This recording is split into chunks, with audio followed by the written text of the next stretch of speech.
ಸಖತ್ ಖಾರ ಬಣ್ಣ ಮತ್ತು ರುಚಿ ಆಚಿ ಚಿಲ್ಲಿ ಪೌಡರ್.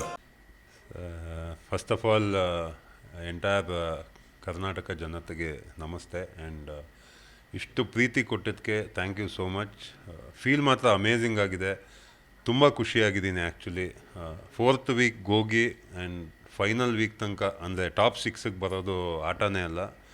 ಆ್ಯಂಡ್ ಆ moment and every week Sudeep sir ಹತ್ರ ಮಾತಾಡೋದು ಆ್ಯಂಡ್ ಕೊನೆಯದಾಗಿ ಸುದೀಪ್ ಸರ್ ಸ್ಟೇಜಲ್ಲಿ ಇದ್ದರೆ ರಘು ಥರ ಇರಬೇಕು, ಈ ವ್ಯಕ್ತಿತ್ವ ಇರಬೇಕು ಅಂತ ಕೇಳೋದಿದೆಯಲ್ಲ, ತುಂಬ ಖುಷಿಯಾಯಿತು. ನಾನೇ ವಿನ್ನರ್ ಅಂತಲೂ ನನಗೆ ಅನ್ನಿಸ್ತು. I am very happy.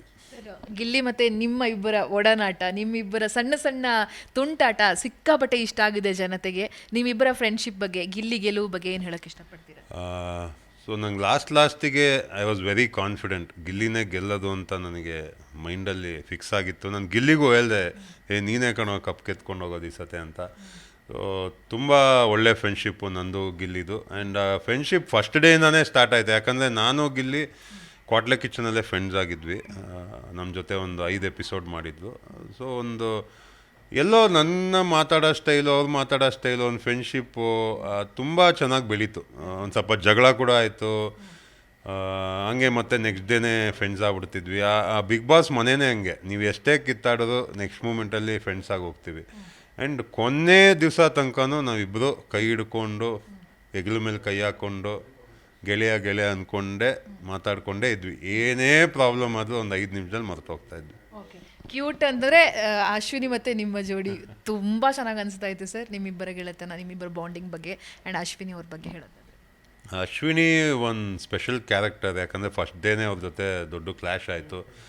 And ಹೋಗ್ತಾ ನಮಗೂ ಅವ್ರಿಗೂ ಒಂದು ಚಿಕ್ಕ ಕ್ಲ್ಯಾಶ್ ಆಗ್ತಾನೆ ಇತ್ತು. ಆ್ಯಂಡ್ ಡ್ಯಾನ್ಸ್ ಅಂತ ಬಂದಾಗ ನಮ್ಮದು ಅಶ್ವಿನಿ ಅವ್ರದ್ದು ಒಂದು ಒಳ್ಳೆ ಪೇರಿಂಗ್ ಇತ್ತು, ಒಂದು ಒಳ್ಳೆ ಕನೆಕ್ಷನ್ ಇತ್ತು. Very nice.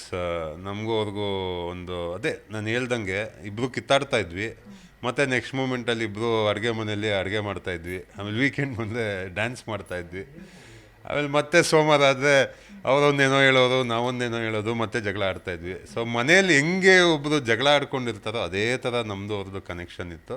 Very good friends actually. Rakshita ಕೊಟ್ಟಂಥ ಪ್ರೀತಿ, ಭಾವುಕರಾಗ್ತೀರ ರಕ್ಷಿತಾ ಅಂದಾಗ. ನನಗೆ ಈ ಥರ ಒಂದು ತಂಗಿ ಅಥವಾ ಅಕ್ಕ ಇರಬಾರ್ದಿತ್ತ, ಸಿಕ್ಕಿದ್ದಾಳೆ ಅಂತ ಹೇಳಿ ರಕ್ಷಿತಾ ಬಗ್ಗೆ ಹೇಳೋದಾದ್ರೆ ಸರ್, ರನ್ನರ್ ಆಗಿದ್ದಾಳೆ, ಯಾರು ಊಹೆನೇ ಮಾಡಲಿಲ್ಲ ಈ ಥರ ಆಗುತ್ತೆ ಅಂತ ಹೇಳಿ. ಏನು ಹೇಳೋದಕ್ಕೆ ಇಷ್ಟಪಡ್ತೀನಿ? ಇಲ್ಲ ಮೇಡಮ್, ಆ್ಯಕ್ಚುಲಿ ನನಗೆ ಮನೆಯಲ್ಲಿದ್ದಾಗೆ ಗೊತ್ತಾಗೋಯ್ತು. ಟಾಪ್ 3ಯಲ್ಲಿ ನಾನು, ಗಿಲ್ಲಿ, ರಕ್ಷಿತಾ ಬರ್ಬೋದು. ಇಲ್ಲ ಅಂದರೆ ಟಾಪ್ 3ಯಲ್ಲಿ ನಾನು, ರಕ್ಷಿತಾ, ಗಿಲ್ಲಿ, ಅಲ್ಲ ಅಶ್ವಿನಿ ಅನ್ನೋ ಒಂದು ಮೈಂಡಲ್ಲಿ ಇತ್ತು ಕ್ಯಾಲ್ಕುಲೇಷನ್ನು.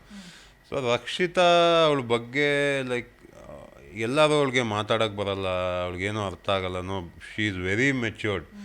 ಅವಳು ಕಂಟೆಸ್ಟೆಂಟ್ನ ಎಷ್ಟು ಚೆನ್ನಾಗಿ ಅರ್ಥ ಮಾಡ್ಕೊಳ್ಳೋಳು ಅಂದರೆ ಯಾರೂ ಅವಳ ಥರ ಅರ್ಥ ಮಾಡ್ಕೊತಾ ಇರಲಿಲ್ಲ. ಅಂದರೆ ಅವಳು ಒಂದು ಬೇರೆ ಆ್ಯಂಗಲಲ್ಲಿ ಅರ್ಥ ಮಾಡ್ಕೊಳ್ಳೋಳು, ತುಂಬ ಚೆನ್ನಾಗಿ ಆಡೋಳು. ಆ್ಯಂಡ್ ಮನೆ ಬಗ್ಗೆ ಅಂತೂ ಅವಳದೇ ಮನೆ ಥರ ಟ್ರೀಟ್ ಮಾಡೋದು. ಅಲ್ಲಿರೋರೆಲ್ಲ ನಾನು ಇಷ್ಟೇ ಕೆಲಸ ಮಾಡ್ತೀನಿ, ಅಷ್ಟೇ ಕೆಲಸ ಮಾಡ್ತೀನಿ, ನಂಗೆ ಕ್ಯಾಪ್ಟನ್ ಇಷ್ಟೇ ಹೇಳಿದ್ದಾರೆ ಅಂತ ಹೇಳೋರು. ಬಟ್ ರಕ್ಷಿತಾ ಹಂಗಲ್ಲ, ಇದು ನನ್ನ ಮನೆ, ನಾನು ಕೆಲಸ ಮಾಡ್ತೀನಿ. ಆ್ಯಂಡ್ ನಮಗೂ ಅವ್ರಿಗೂ ಏನು ಕನೆಕ್ಷನ್ ಅಂದರೆ, ಅವ್ರಿಗೂ ಕುಕ್ಕಿಂಗ್ ಇಷ್ಟ, ನನಗೂ ಕುಕ್ಕಿಂಗ್ ಇಷ್ಟ. ಆ್ಯಂಡ್ ನನಗೂ ಒಂದು ಮುಂಚೆಯಿಂದ ನಮಗೂ ಸಿಸ್ಟರ್ ಅಂತ ಇದ್ದಾರೆ, ಬಟ್ ನಮಗೂ ಅವ್ರಿಗೂ ಒಂದು ಕನೆಕ್ಷನ್ ಇಲ್ಲ. ಅದು ನನಗೆ ಮಿಸ್ಸಿಂಗ್ ಅನ್ನಿಸ್ತಾ ಇತ್ತು. ರಕ್ಷಿತಾ ಸಿಕ್ಕಿದಂಗೆ ಎಲ್ಲೋ ಒಂದು ಅಣ್ಣನಾಗಿ, ಒಂದು ಅಪ್ಪನಾಗೋ ಎಲ್ಲೋ ಒಂದು ಕನೆಕ್ಷನ್ ನಂಗೆ ತುಂಬ ಖುಷಿ ಆಗೋದು. ಬಟ್ ಆಟ ಅಂತ ಬಂದಾಗ ಅವಳು ಆಡೋಳು, ನನ್ನ ಆಟ ನಾನು ಆಡ್ತಿದ್ದೆ. ಬಟ್ ನಮ್ಮ ಕನೆಕ್ಷನ್ ಮಾತ್ರ ಕೊನೆ ತನಕ ಸ್ಟ್ರಾಂಗ್ ಆಗಿತ್ತು. ಅವಳಿಗೆ ಹೇಳಿದ್ದೆ, ನೀನು ಟಾಪ್ 3ಯಲ್ಲಿ ಬಂದೇ ಬರ್ತೀಯ ಅಂತ 100% ಇತ್ತು. ಬಟ್ ಅದರ್ ಕಂಟೆಸ್ಟೆಂಟ್ಸು ಬಿಲೀವ್ ಮಾಡ್ತಾ ಇರಲಿಲ್ಲ. ಅಶ್ವಿನಿ ಮೇಲೆ ಕ್ರಶ್ ಏನಾರು ಇತ್ತ ಸರ್ ನಿಮಗೆ, ಹೇಗೆ ಅಂತ ಹೇಳಿ? ಲಾಸ್ಟ್ಗೆ ಅಣ್ಣ ಬೇರೆ ಅಂದ್ಬಿಟ್ರು, ನೋವಾಯ್ತಾ ಅಂತ? ಇಲ್ಲ, ದೇವರಾಣೆಗೂ ಕ್ರಶ್ ಇಲ್ಲ. ಆ್ಯಂಡ್ ನನಗೇನು ಪ್ರಾಬ್ಲಮ್ ಇರಲಿಲ್ಲ. ಯಾಕಂದರೆ ನಾನು ಫ್ರೆಂಡ್ಸ್ ಥರನೇ ನೋಡ್ತಾ ಇದ್ದೆ. ಆ್ಯಂಡ್ ಅವ್ರಿಗೆ ಮೋಸ್ಟ್ಲಿ ಏನೋ ಗೊತ್ತಿಲ್ಲ, ಅವ್ರು ಹೇಳ್ತಾಯಿದ್ರು, ಅಯ್ಯೋ ನಮ್ಮ ಮನೆಗೆ ಸೇರಿಸಲ್ಲ, ಹಿಂಗೆಲ್ಲ ಇದ್ದರೆ ಅದಕ್ಕೆ ನಾನು ಅಣ್ಣ ಹೇಳ್ತೀನಿ ಅಂದರು. ನೀವು ಅಣ್ಣ ಆದರೂ ಹೇಳಿ, ಫ್ರೆಂಡ್ ಆದರೂ ಹೇಳಿ, ನಮಗೇನೂ ಪ್ರಾಬ್ಲಮ್ ಇಲ್ಲ, ಬೇಜಾರಾದರೆ ಒಂದು ರಾಖಿನೂ ಕಟ್ಟಿ ಅಂತ ಹೇಳಿದೆ. ಸೊ ಅವರವರ ಅಂದರೆ ಭಾವನೆಗಳು. ಸೊ ನಾವು ಅದನ್ನು ಚೇಂಜ್ ಮಾಡೋಕ್ಕಾಗಲ್ಲ. ಬಟ್ ನನ್ನ ಕಡೆಯಿಂದ she was A very good friend.